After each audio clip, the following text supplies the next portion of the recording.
Okay, we will start with I start with the new hope, with the new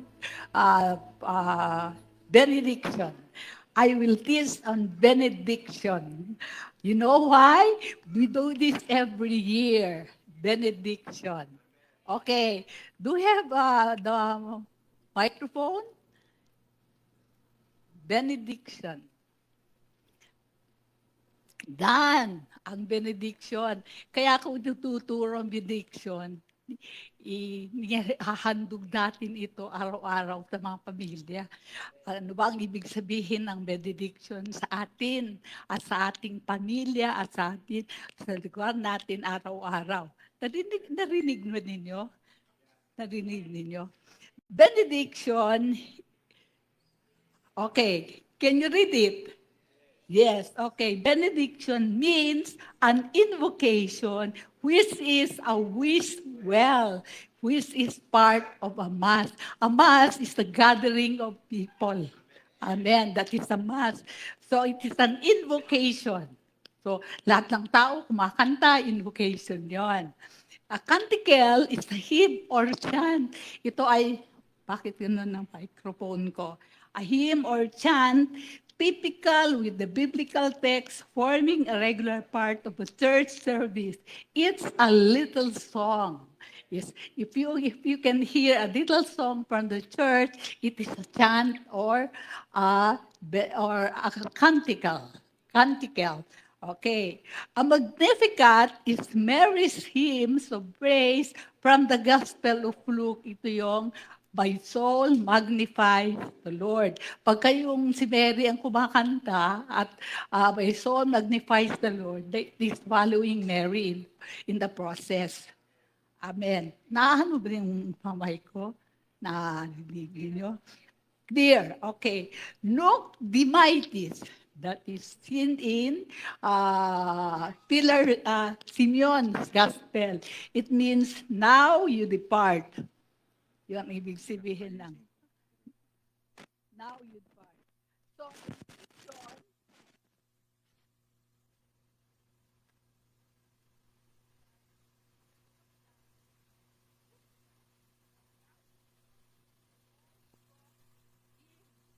the Bible. Di ba na? Di ba? Sige nga. Mike. Mike. Mike. Okay. Nasaan na? Ayan. Now, we will start with birth of Jesus. Alba ninyo ang birth ni, Jesus, ni John the Baptist. Okay? This is actually a part of communion. What's this?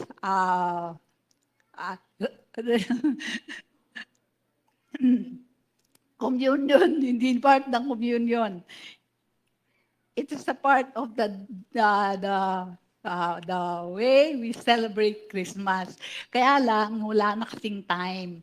That's why nag-fall ako sa first week kasi ito ang ating week of doing business, doing all the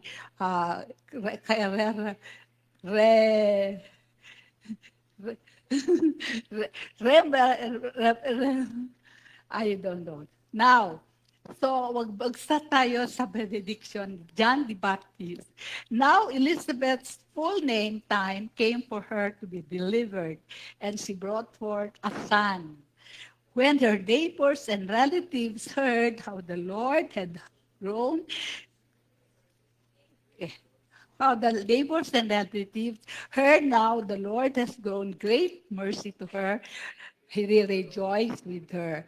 So it was on the eighth day nagbe-bless ang bagong kasama, ang bagong panak. 8th day pa lang, nagbe-bless na. Hindi hinihintay ang 1 year bago i-bless ng bata. On the 8th day, they came to circumcise the child, and they would have called him by the name of his father. Zacharias, his mother answered and said, "No, his name shall be called John." But they said to her, "There is no one among your relatives who is called by his name." And then, so they made sign to his father what he would call him. And he asked for a writing tablet. Hindi kasi makasulat si Jan. Writing tablet, and wrote saying, his name is John. So they all called marveled. Immediately his mouth was opened and his tongue loosed and he spoke praising God. That was the first time John spoke. His mouth spoke, his tongue loose, and he spoke the first time after John was delivered, praising God. Then fear came all along who dwelt around them, and all these sayings were discussed throughout all the hill country of Judea. Then, and all of those who heard them kept them in their hearts, saying, "What kind of child will this be?"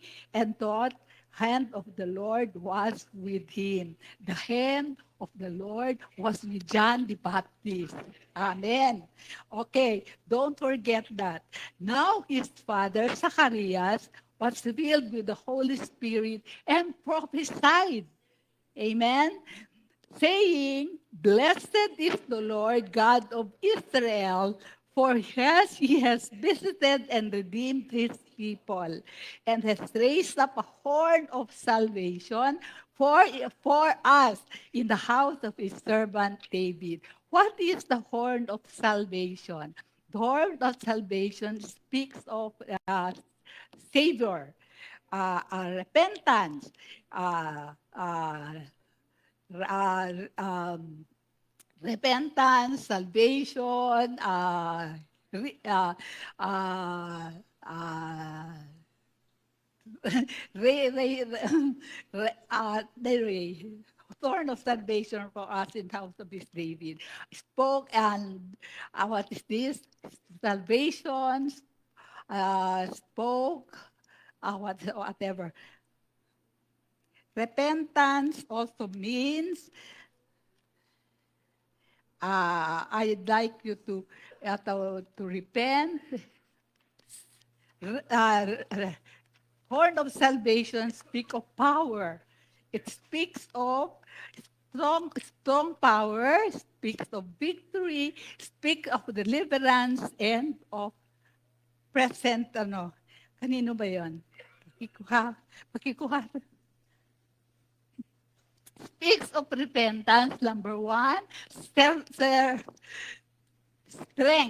Number two, power. Number three, victory. Number four, deliverance. Number five, presence. So in repentance, there are five key words here: strength, power, victory, deliverance, and repentance. Okay? That is the horn of salvation. Number five,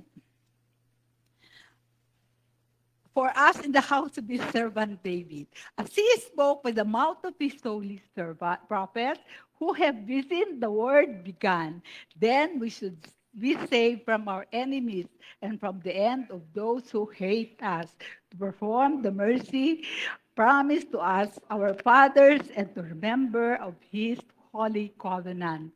Okay, that is the song that the mass was expected.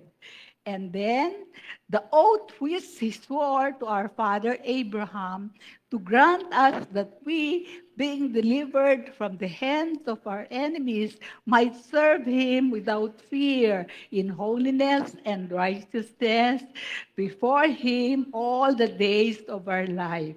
And you, child, will be called the prophet of the highest. Even now, John is the highest prophet of all. He is the greatest and the most prominent prophet ever in the Old Testament. For you will go before the face of the Lord his ways. That is John the Baptist. Okay? So, to give the knowledge of salvation to his people by the remission of their sins. Tingnan mo? Throughout the tender mercy of our God, with which the day spring from on high has visited us.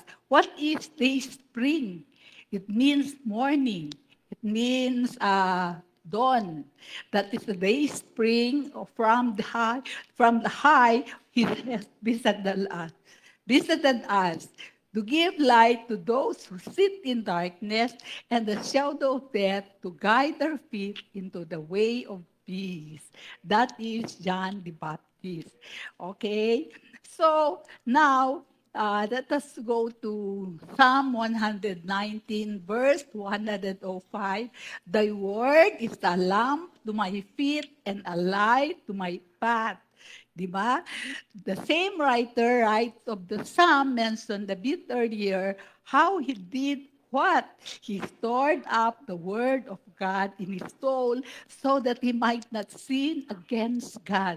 Sino sa inyo dito ang nag-store ng word of God sa soul ninyo? Para kahit saan kayo pumunta, hindi kayo magkasala.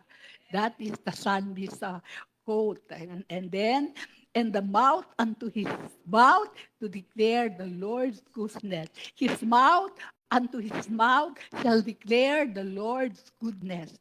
That is invocation. When you go to church and you invoke, that is invocation. When you go to church and you sing, that is invocation. When you go to church and sing, that is invocation. Amen. So, hindi kayo nagpupunta sa church para lang mag-church. Hindi kayo nagpupunta sa church para lang tameme sa church. Kumakanta kayo, sumasayaw kayo. Amen. The revelation of God serves as a blessed guide to the saint, not a trustworthy restraint to the saint against evil. So, ginagawa ninyo yun so that you will not sin. Amen? Kasi ang heart natin, may tendency tayo na magkasala. Pero pag kinakausap mo yung heart mo, hindi ka nagkakasala. Amen? That is having a chant, an invocation, at nukilitis sa Panginoon. Okay? And then, as we look at this hymn from Zacharias, one will see how the word is a mirror. The word is a mirror. Can you see that in the Bible? It is not only a restoration and a guide, nor a restrainer of evil, but a mirror of God's word. The word is a mirror to everybody who reads the word. That's why we are asked to read the word every day. Di ba? Sino makikinig dito? Hallelujah. When he opens up his mouth of exaltation, of praise to God for the coming of God, for the Messiah. Who is the Messiah? Jesus. He is the only Messiah. Let me begin by commenting by the word to Elizabeth, whose womb was barren. Alam mo, nung magbunda si Mary doon, Mary was only a child, 14, 15, something like that. Mary was old. Ang tawag niya kay Mary ay auntie niya. Because Mary was very old, and by the grace of God, Mary went ahead, really reminding that he made a son earlier than Elizabeth because God wanted Elizabeth to bear the child Messiah. Okay? Okay. Narinig ba ninyo? Okay. So, the angel appeared to Zechariah. This is Luke 1, 8 to 25. So, magbabasa tayo from the inception of ni Elizabeth kay Mary ay kay Elizabeth kay Zacharias John the Baptist to Elizabeth, the mother. So it was that while he was serving as a priest for God in the order of his division, si John is a member of a division in the lighting the temple. According to the custom of the priesthood, his this lot fell to burn incense only when he went into the temple into the Lord. And the whole multitude of people was praying outside at the hour of incense. Then the angel of the Lord appeared to him, standing on the right side of the altar. Ganyan na, gano'n na. And when Zacarias saw him, so si Zacarias, nababurn ng incense, hindi niya alam na dating Panginoon. All his life, siguro, tanda na siya dun sa vocation na yon. Every day, every hour, he kept on doing it. Burning of incense. Wala siyang ginawa. And when Zechariah saw him, he was troubled, and fear fell upon him. So he was troubled. But the angel said to him, "Do not be afraid, Zacharias, for your prayer is heard, and your wife Elizabeth will bear you a son, and you shall call his name John." Imagine kung 80 ka na, tapos may bear ka ng child, hindi ba nakakatakot? No? Di ba? Nakakatakot. And you will have joy and gladness, and many will rejoice at his birth. Okay? For he will be great in the sight of the Lord, and shall drink neither wine nor stored drink. He will be also filled with the Holy Spirit, even from his mother's womb. Saka si si John the Baptist, nung ipanganak, takot na sa Holy Spirit. Meron siyang, nasa womb pa lang siya, takot na siya sa Holy Spirit. So even as he grow up, takot siya sa Holy Spirit. So the thing is, and they will turn many of the children of Israel to the Lord their God. Ang naging papel ni John the Baptist is to turn the whole world, the Israelites, to the Lord God. Amen. He will also go before him in the spirit and power of Elijah. Imagine, no? Bata pa lang, mayroon siyang Holy Spirit and power of Elijah. At a very young age, si John the Baptist. Okay, sabi niya, to turn the hearts of the father to the children.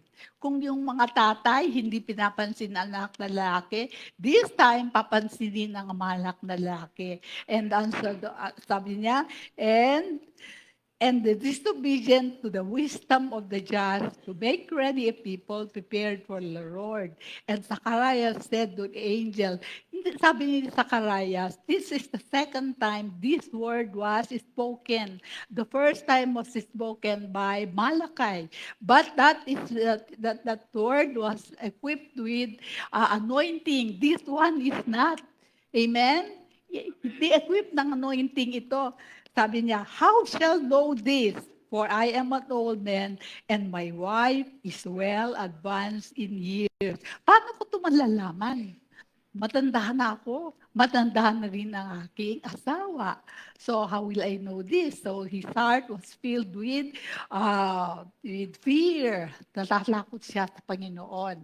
Amen. And the angel answered and said to him, "I am Gabriel. I am Gabriel, who stands in presence of God and was sent to speak to you and bring you these glad tidings." Sabi niya, "But behold, you must be mute and not able to speak until the day things take place." You see, because of his fear, he was not able to speak until the child came out. Okay, because you did not believe my words, which will be fulfilled in your own time. And the people waited for Zacharias and marveled that he lingered and so long in the temple. Amen. So hindi siya naniwala sa Panginoon na ano siya, na mute siya. Okay?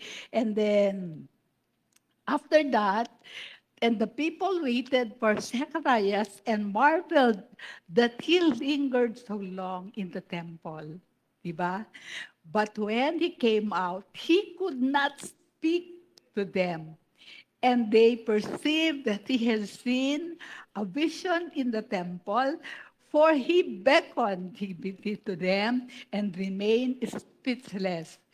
So it was as soon as the days of the service were completed that he departed to his own house. So by the time nalabas siya sa temple, mute na siya. Hanggang sa pag-uwi sa bahay, mute na. Okay?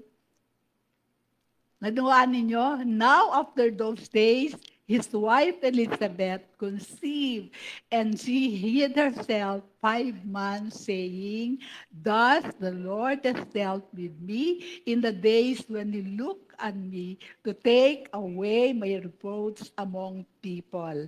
So it was that while he was serving as priest before God in order of division, according to the custom of the priesthood, he is not felt to burn incense when he went into the temple of the Lord. Amen. So, si Zechariah ang hindi makapagsalita. But he kept on, whatever he needed, he kept on telling Isaiah. Si Zechariah naman, oo ng oo. Kumuha ka ng mangga, oo. Kumuha ka ng santol, oo. Okay, the Lord disciplines her children. He did not take Hezekiah away. Kasi pagka kinuha niya si Hezekiah, walang mabubuhay na ama si Daniel.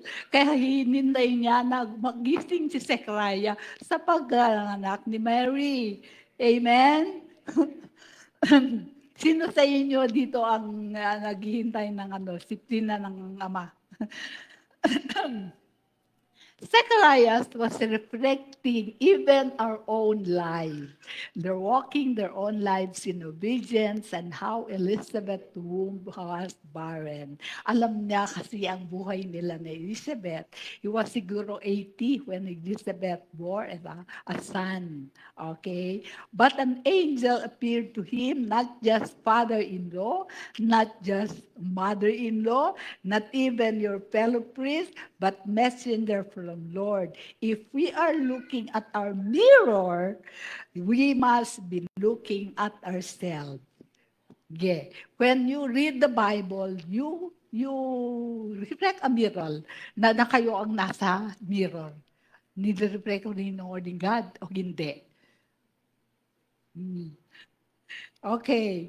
Zacharias is entering a designated religious building, fulfilling a sacred duty. He is surrounded by a community of spiritual people engaged in holy practice, but he had no faith. He had no faith. Unlike Elizabeth, who was filled with faith, even when he had the Messiah, si Elizabeth wala. Si Zacharias walang faith. Okay, he had no faith in God. You're hearing the word of God, you're hearing prayer, you're singing songs that are messianic duty, manifest the expectation of the belief of faith that God will work through those means. Do you have faith to believe God in His word? Amen. Kung wala kang faith, wala. Wala. Kaya nga, wala ba akong faith? Amen.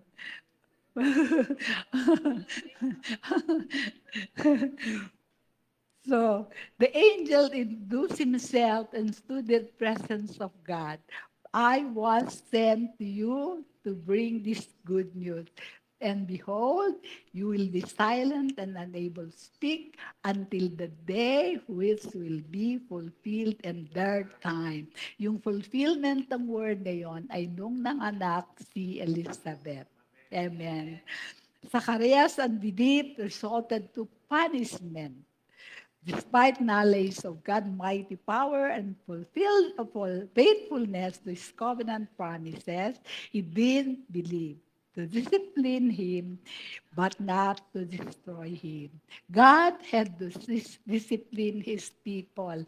Sa atin, maraming dinisiplina ang Panginoong Diyos.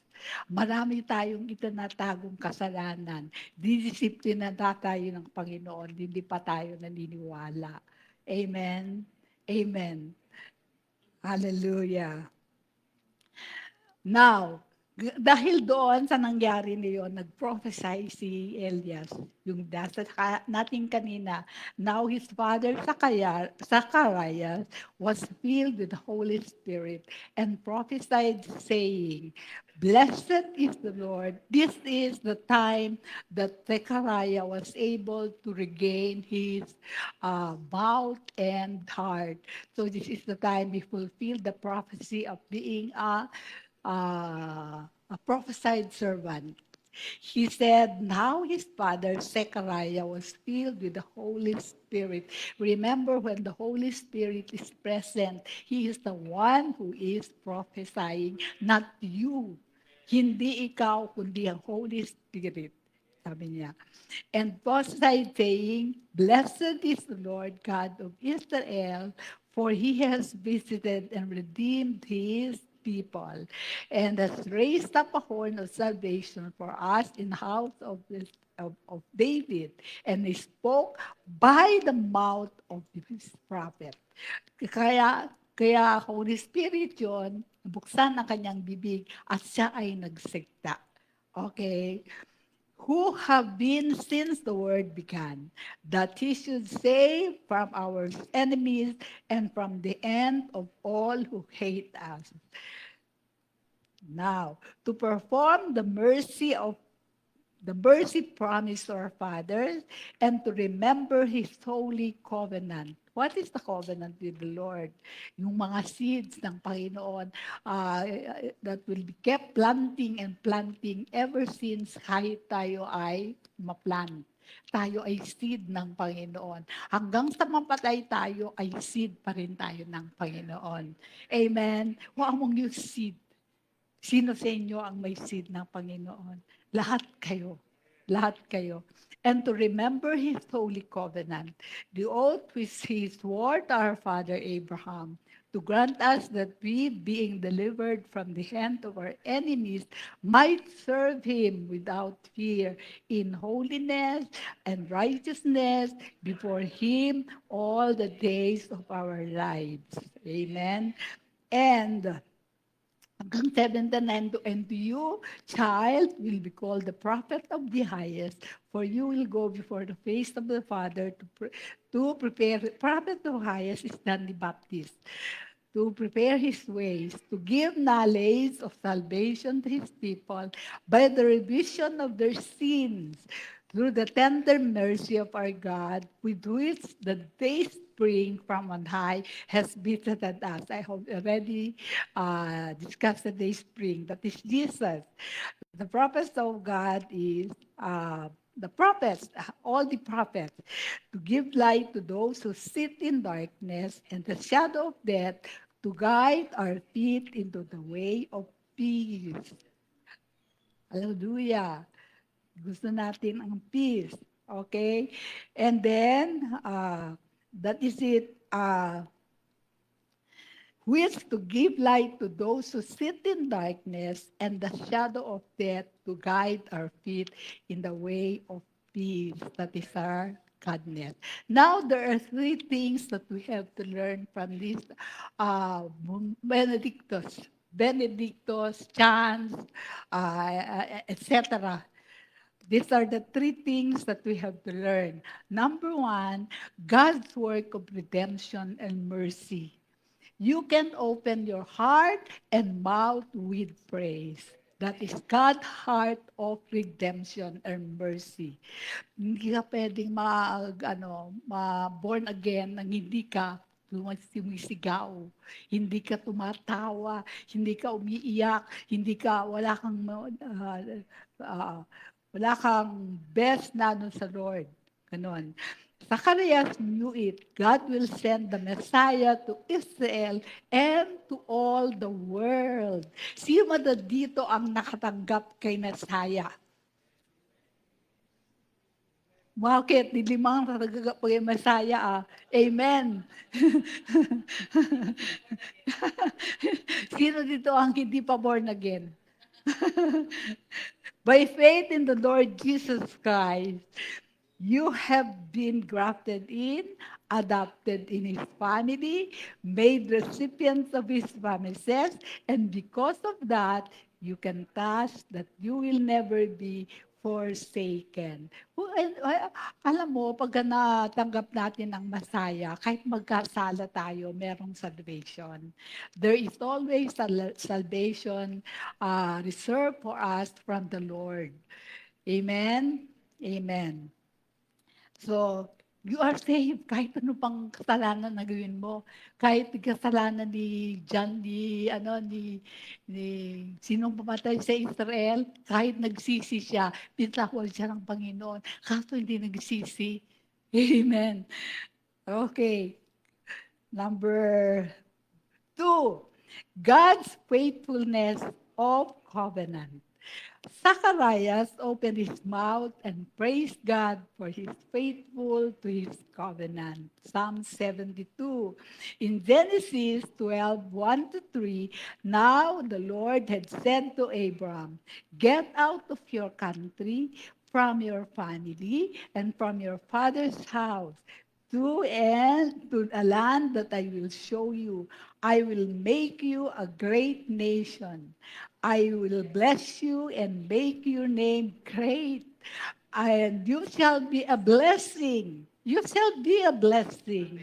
And I will bless those who bless you, and I will curse those who curse you, and you will be to all families of the earth shall be blessed. Alam mo, na kanina nagpapatuto si Mel, si Orly, hindi ko na-expect na gano'n kalaki ang mangyayari sa buhay nila. When I met them, they were mahirap pa sila sa akin. Si Orly, mahirap pa sa akin. Mahirap kami lahat. Si si Ayan, mahirap pa sa akin. Lahat kami puro mahirap. Praise the Lord. After so many years, I saw God's hand work. Amen. Hindi lamang sa tithe. Nakita ko si Isabel kung paano siya gumaling sa sakit. Nakita ko si Orly kung paano siya gumaling sa sa, sa heart, ay sa liver disease. Nakita ko, ano pa kaya ang makikita ko para malaman ko na kayo ay lahat ay saved? Tanging ang first lamang ninyo ay isa. Pero ang way ninyo ay magiging lahat-lahat. Si Nancy, nakita ko na hindi pa sa save. Nung mag-pray kami sa bahay ng bago, iyak kami nangiyak. Gayon, ano nang nangyari sa bahay niya? Nancy. Lumaki na. Anyway, nasan na? Nako. Zacharias. So Genesis 12 is a great blessing to us. You go where you go, and I will give you said you will need, even if the land is without water, sabi ni Lord. Kahit na walang tubig yan, magkakatubig yan, pupunta mo dyan sa land na yan. Number 3, God's faithfulness to covenant, Genesis 2, 4-6. This is the history of the heavens and the earth when they were created. In the day that the Lord God made the earth and the heavens, before any plant would field was in the earth, and before any herb of the field has grown, for the Lord God has made cause it to rain on the earth, and there was no man till the ground, but a mist went up from the earth and watered the whole face of the ground. This is, if you keep on reading, it contains blessing upon blessing. Okay? So wherever you go, whatever you do, wherever, whatever kind of planet to have, if you are there, you will be blessed. Amen. Amen. And number three, God's triumph of deliverance. Okay, the hymns of praise reaches the final stanza, highlighting the God purposes. Kasi ngayon, pagka tayo ay kumakanta kahit sa praise kanina, mula sa praise hanggang sa worship, puro kanta ng pag-ibig, pagmamalasakit, pag-aalala ng Panginoon, pag-aayabang ng Panginoon, at kung saan man, ano man na gawin natin, gawa ng Panginoon. Wala tayong ginawa doon. Puro Panginoon ang gumawa noon. Wala tayong idadagdag, kundi manalangin tayo, manalangin, at magbarikatin ang ang kaliwanagan ng Panginoon. The hymns of praise reaches the final stanza. Ang final stanza ay si Lord. Amen? Hindi ang katabi mo. Hindi katabi mo ang nakarinig ng final stanza. Kahit ng boses mo ay boses ko, hindi malaman kung ano ang kahit si Sir, si Sir, ano ba, nag-praise kami dito. Nag-praise siya, puro siya thanks. Iyak siya ng iyak. Alam mo lang kung ano, pray mo. Di ba? Zacharias, benediction for God, triumph, acts of deliverance. Remind us that the coming of the Messiah enlists his people to serve him. Amen. The Messiah came to us, to you, to me, to them who are in trouble. Amen. You don't know how, you don't know why, you don't know when. But the thing is, the Messiah is with you. Amen. And then, nawala. And then, redemption set us apart in holiness to God. We are saved to serve. Alam niyo si Jesus, when they were praying with Luke, si Luke, si si ay nako, asawa ni Mary, asawa ni Mary, ha? Joseph. Hindi si Joseph, asawa ni Mary, anak na asawa ni Mary, may lagnat. Nung pumunta sila doon sa bahay na yon, nakita ni Joseph, ni Jesus na may lagnat ang asawa ni Mary. Ha? Si Peter, sinabi niya, ipag-pray ang nanay niya. Pinag-pray ka ni Jesus ang nanay ni Peter. Si Peter ay gumaling kagad ang nanay ni Jesus. After that, walang ginawa si Peter, kundi pagsilbihan sila ng pagsilbihan. Tayong lahat ay nakilala natin ang Panginoon upang may pagsilbihan tayo sa ating buhay. Wala tayong pagsisilbihan na kabag-anak. I'm telling you the truth, wala kaming kabag-anak na magsisilbihan pa namin. Ang pinagsisilbihan namin ay mga kapatiran. Puro kapatid. Alam mo kung bakit? Binigay na ni Lord ang kailangan namin. Hindi namin kailangan magtrabaho para sa aming sarili. Amen? Tanungin mo si Pasi, si Chris at si Mick, whole year, malalaman mo na wala na kaming pinagsisilbihan. Ngayon, ang pagsisilbihan mo lamang ay yung mga lalapis sa iyo na may pangangailangan ng sobra. Marami kang malalapit na wala maraming kailangan pero laging may pag-asa na hindi magbayad. Okay?